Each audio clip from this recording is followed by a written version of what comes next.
For today's video, ituturo ko sa inyo kung paano gumamit ng LockFox sa PS4 na nasa firmware 9.00 up to 11.00 firmware. Itong LockFox ang gagamitin natin pang-activate ng jailbreak. Dito sa method na to, gagamit tayo ng LockFox Pico or Pro at LAN cable at USB cable Type-C at USB flash drive at 2GB at computer para sa pag-program ng LockFox. Tara, simulan na natin ang ating tutorial. Sa unang step, open natin yung folder ng Driver Assistant. Click ang Driver Assistant application. I-click ang Install Driver.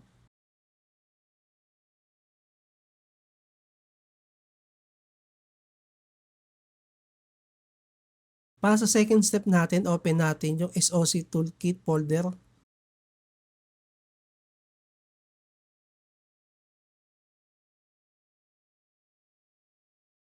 At bago mo i-click ang SoC Toolkit application, i-plug ang USB cable Type-C sa computer.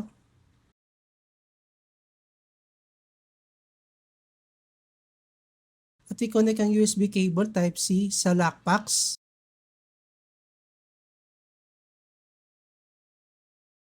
Press and hold boot button.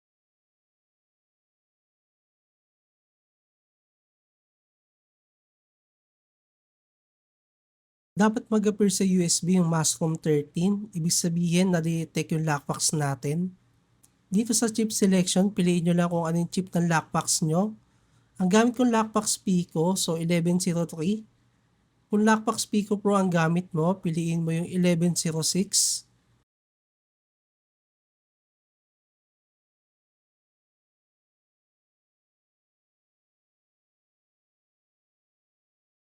Click natin yung search spot at hanapin yung folder ng LockFox Pico Plus Plus.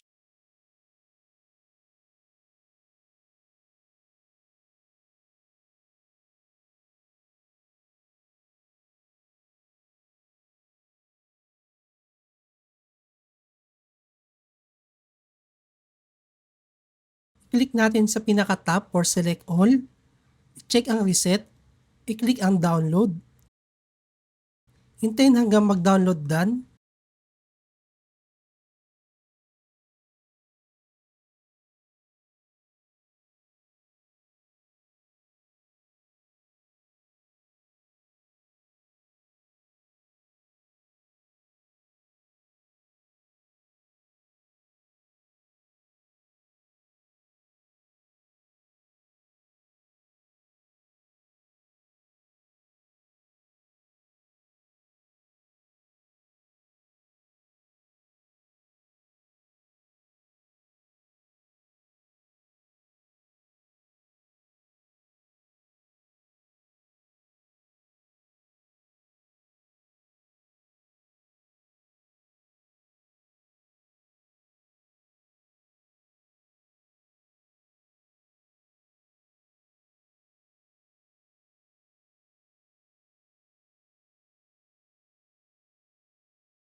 Sa next natin ay kukonfig natin yung network properties connection ng LockFox.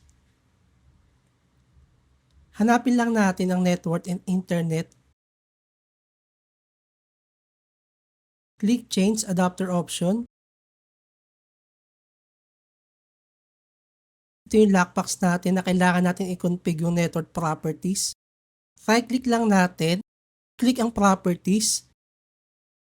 I-click ang Internet Protocol version 4. Click Properties.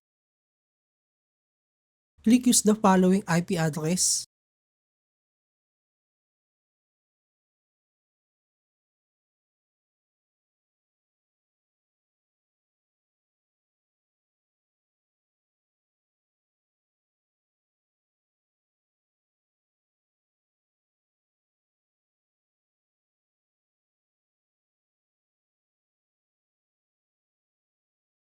I-click ang OK.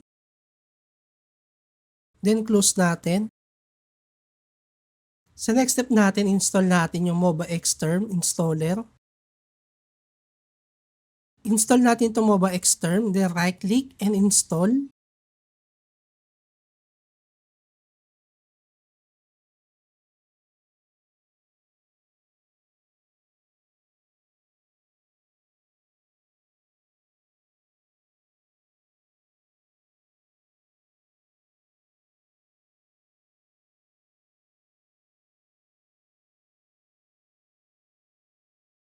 Open natin yung application ng MOBA Xterm.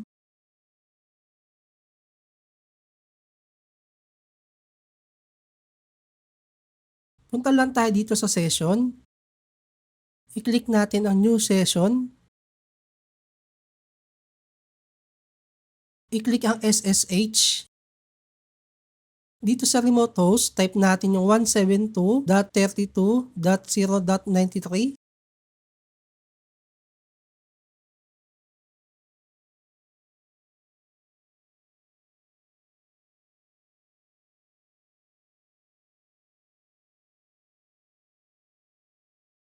Para sa specify username, type natin ang root. Bali sa port natin, bali 22 lang. Ilalagay natin sa port. Click ang OK. So click lang natin tong new server. Para sa password, type lang natin ang LockFox. Then pindutin ang enter. Then cancel lang natin tong save password.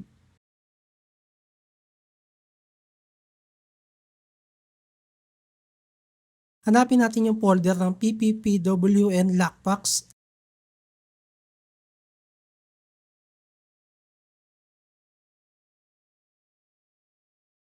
Then drag natin dito sa root.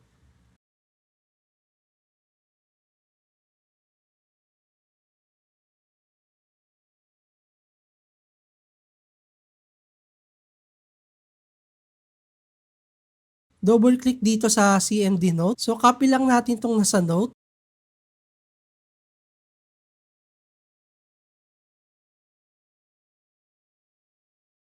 At i-paste natin dito. At press enter.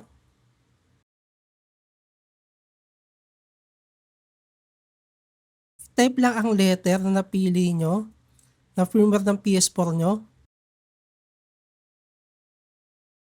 Then enter lang natin.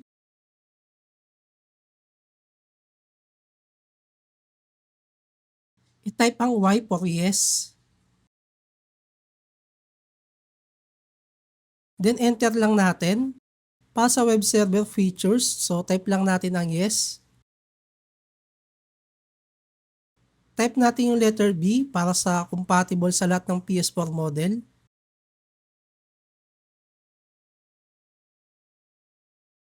Para sa correct setting, i-type natin ang Y for yes.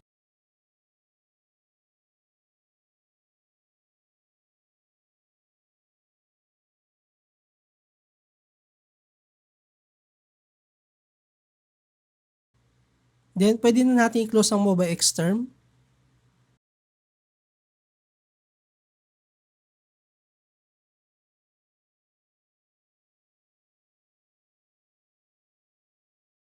At para naman sa last step natin, transfer natin yung golden sa USB.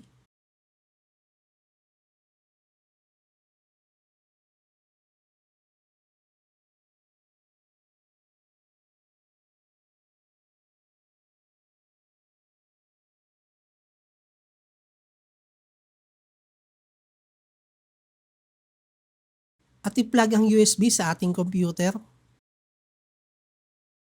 Format natin yung USB sa FAT32 or exFAT.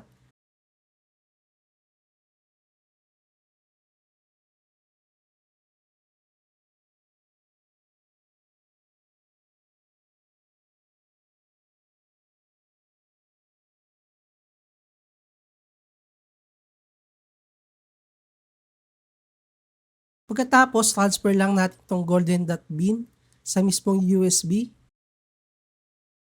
At proceed tayo sa pag-setup ng lockbox sa PS4.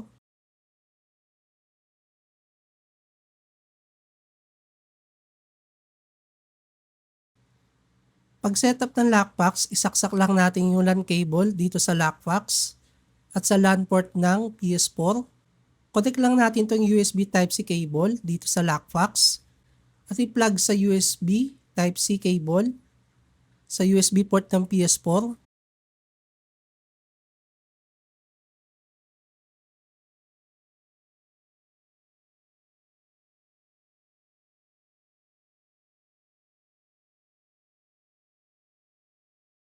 At i-plug din natin ang USB para sa Golden.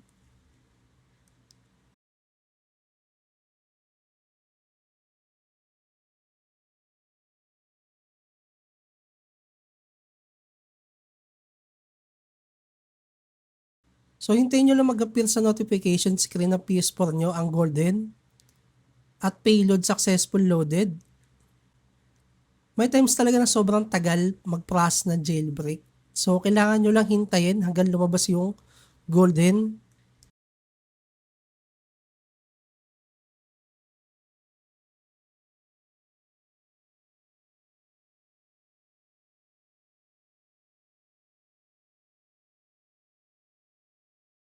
Kapag nag-appear to sa notification, cannot connect to network, ibig sabihin nagpa-process yung PPPWN ng Lockfox.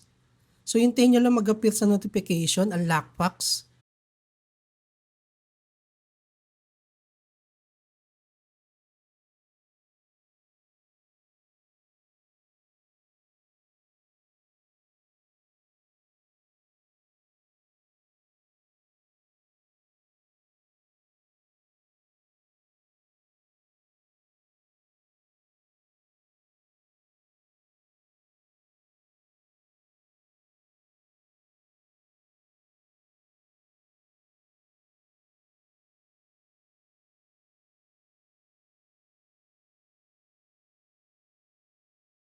Nag-appear na yung Golden at payload successfully loaded na. So ibig sabihin naka-jailbreak na yung PS4.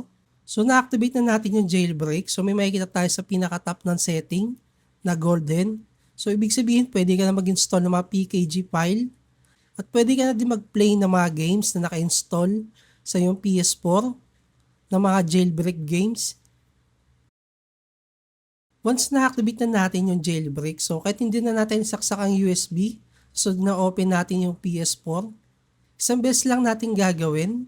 So dahil naka-install na yung Golden.bin sa mismong system ng PS4, dito na magtatapos ang video ito. Paki-subscribe naman ang aking YouTube channel at huwag kalimutang pindutin ang like button at i-share ang video ito. Abangan naman next video tutorial natin. Maraming salamat.